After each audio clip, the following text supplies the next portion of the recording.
नमस्कार दोस्तों, स्वागत है आप सभी का अपने YouTube channel the brain education में। तो कैसे हैं आप सब? आई होप सब अच्छे होंगे और अपनी तैयारी को जो है कंटिन्यूटी में रख रहे होंगे। तो पिछली क्लास जो है आपकी कैसी लगी आपको? आपने जो है ज़रूर से ज़रूर देख ली होगी, जिसमें हमने जो है 10 क्वेश्चन कंप्लीट कर लिए थे भाग 2 के। तो जिसने भी अभी तक वो क्लासेस नहीं देखी तो जाओ क्लासेस को देख के आओ। क्लासेस आपको कैसी लग रही हैं सभी जो है कमेंट करके ज़रूर से ज़रूर बताया करो। तो चलो स्टार्ट करते हैं। निम्नलिखित में से कौन सा पारिस्थितिक पिरामिड का एक प्रकार है? संख्या पिरामिड या फिर बायोमास पिरामिड? तो बताओ कौन सा है। तो दोनों है, ठीक है, संख्या भी और पारिस्थितिक। तो पारिस्थितिक पिरामिड 3 प्रकार के होते हैं, संख्या पिरामिड, बायोमास और ऊर्जा पिरामिड। तो पारिस्थितिक पिरामिड कितने प्रकार के होते हैं? 3 प्रकार के, ठीक है, नंबर पिरामिड, बायोमास और एनर्जी पिरामिड। तो खाद्य श्रृंखला में जो है उच्च पोषण स्तरों में प्रजातियों की संख्या, सकल बायोमास और ऊर्जा सुलभता एवं प्राप्यता इस प्रकार में ह्रास होता है कि उनका आकार पिरामिड जैसा हो जाता है। संख्या पिरामिड और बायोमास पिरामिड सीधा और उल्टा दोनों प्रकार के बनते हैं। ऊर्जा पिरामिड सदैव कैसा रहता है? सीधा बनता है, क्योंकि ऊर्जा पिरामिड जो है उसम गति की नियम ऊर्जा के 10% का नियम स्तर ऊर्जा में स्थानांतरण दिखाया जाता है। पारिस्थितिक पिरामिड को एल्टन ने 1972 में पहली बार प्रदर्शित किया था। नेक्स्ट क्वेश्चन है क्वेश्चन नंबर 12। प्लेट विवर्तनिक सिद्धांत निम्नलिखित में से किस प्रमुख वैज्ञानिक अवधारणा पर आधारित है?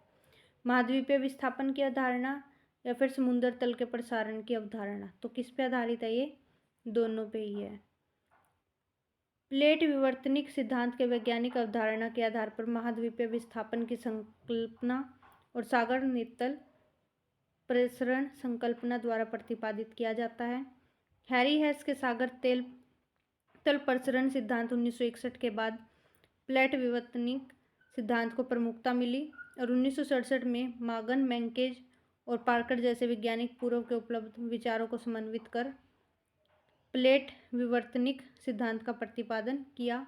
प्लेट शब्द का सबसे पहले उपयोग जो है टूजो विल्सन ने किया। किसने किया? टूजो विल्सन ने। नेक्स्ट क्वेश्चन है क्वेश्चन नंबर 13।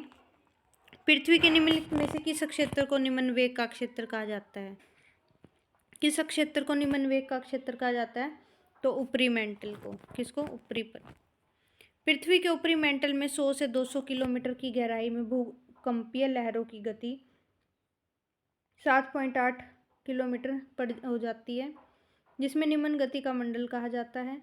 इसे दुर्बलता मंडल भी कहा जाता है। ऊपरी मेंटल और निचली क्रस्ट का मई संबद्धता द्वारा विभाजित इसको किया जाता है। नेक्स्ट क्वेश्चन है क्वेश्चन नंबर 14। निम्नलिखित में से कौन सा कारक समुद्री जल के घनत्व को नियंत्रित नहीं करता? तो अक्षेत्र है ये ऐसा, ठीक है।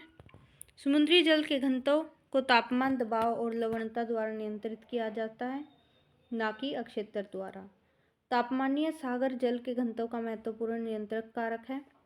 तापमान और घनत्व एक दूसरे के व्युत्क्रम अनुपाती होते हैं, क्योंकि तापमान घटने पर घनत्व क्या होता है? बढ़ जाता है, और तापमान ज़्यादा होने पर घनत्व क्या हो जाता है? कम हो जाता है। दबाव और लवणता का घनत्व जो है सीधा साधा संबंध होता है, जिसके बढ़ने पर यह बढ़ता है और घटने पर घट जाता है। महासागरीय जल का औसत जो है 1.0278 gram centimetre cube 4 degree Celsius पर होता है। नेक्स्ट क्वेश्चन है क्वेश्चन नंबर 15। इटली में फांसीवाद तानाशाही के संदर्भ में निम्नलिखित में से कौन सा कथन सही है? व्यक्तिगत स्वतंत्रता के पहले राज्य की सुरक्षा के लिए सार्वजनिक सुरक्षा कानून किया गया था, या फिर जर्मनी की तुलना में सैन्य उत्पादन में निवेश बहुत अधिक था, या फिर तुम कह सकते हो यहूदियों का उत्पीड़न। फांसीवाद में दमनकारी विशेषता नहीं थी। तो कौन सा है? केवल एक ठीक है। कौन सा है? फांसीवाद एक राजा के तानाशाही द्वारा अधिनायकवादी शासन है। इसकी कुछ मानक विशेषताएं हैं, देखो। इटली के संदर्भ में राज्य के हित से ऊपर कुछ भी नहीं है, पहली बात तो। दूसरा है, सार्वजनिक सुरक्षा कानूनों को इसलिए राज्य के हित में लागू किया गया था चूँकि तानाशाह लोगों ने व्यक्तिगत स्वतंत्रता की सुरक्षा के खिलाफ उचित समझा, जो कि उदार लोकतंत्र है, अभ्यास करने वाले देशों में एक प्रमुख विशेषता है। जर्मनी में सैन्य उत्पादन इटली का तुलना में सबसे ज़्यादा था। यहूदियों का उत्पीड़न जो है फांसीवाद की दमनकारी विशेषता थी। संयुक्त राष्ट्र का आधिकारिक रूप से गठन किस वर्ष हुआ था? तो किस वर्ष हुआ था? 1945 में जो है संयुक्त राष्ट्र का आधिकारिक रूप से गठन किया गया था। इसमें जो 51 सदस्य देश से बढ़कर वर्तमान में 193 हो गई थी। संयुक्त राष्ट्र का नाम संयुक्त राज्य अमेरिका के राष्ट्रपति डॉक्टर रूजवेल्ट द्वारा जो है किया गया था। चार्ल्स फूरियर और सेंट साइमन के वास्तविक अग्रदूत कौन थे? तो कौन थे? समाजवाद। ये जो हैं जिन्होंने फूरियरवाद के रूप में जानी जाने वाली प्रणाली की वकालत थी। सेंट साइमन समाजवाद के संस्थापक में से एक था। चार्ल्स फूरियर और सेंट साइमन समाजवाद के वास्तविक अग्रदूत थे।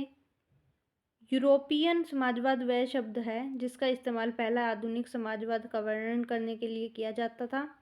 स्वप्नदर्शी समाजवादियों में सेंट साइमन, चार्ल्स फूरियर और रॉबर्ट ओवन के विचार जो है कैसे थे? उल्लेखनीय थे। नेक्स्ट क्वेश्चन आपका क्वेश्चन नंबर 18। निम्नलिखित में से कौन सा कथन अक्षांश के समांतर के संबंध में सही है? अक्षांश की सभी समांतर रेखाएं जो है पूर्व पश्चिम की ओर चलती हैं। अक्षांश के समांतर पृथ्वी की सतह पर छोटे वृत्त होते हैं, या फिर इन्हें 0 से 180 डिग्री तक मापा जाता है।